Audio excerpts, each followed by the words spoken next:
భారత్ మాతా కి, భారత్ మాతా కి. రోజు తెలంగాణ యాత్ర సందర్భంగా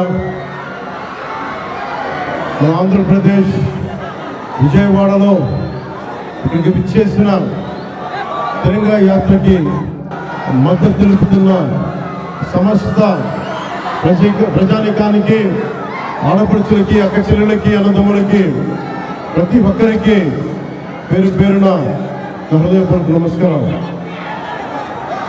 రాష్ట్ర దేశ విభజన జరిగినప్పటి నుంచి 1947 దేశ విభజన జరిగినప్పటి నుంచి ఎప్పుడు మనం ప్రశాంతత చూడాలి.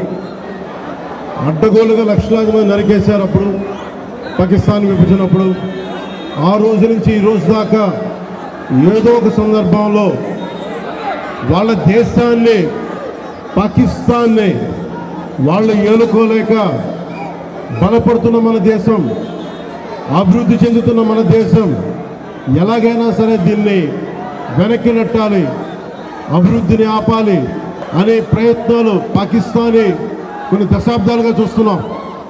ముఖ్యంగా ముంబైలో 26/11 అప్పుడు తాజ్మహల్లో హోటల్ పైన కసబ్ లాంటి తీవ్రవాదులు 72 గంటల పాటు ఏ స్థాయి దాడులు చేశారో మీకు తెలుసు.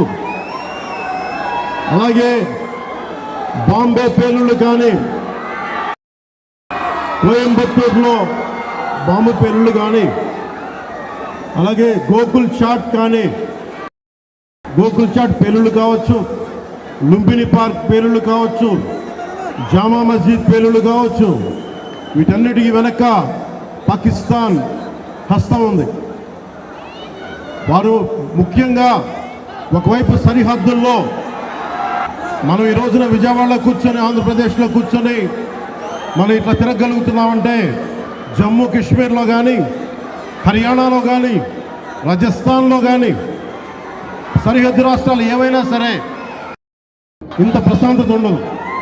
మనం చేయగలిగేది సైనికులకి మేము అండగా ఉన్నాం, మేము ధైర్యం చెప్పడం, అలాగే స్థానికంగా మనకి భారతదేశం లోపల ఎవరైనా సరే సూడో సెక్యులరిస్టులు ఎవరైనా సరే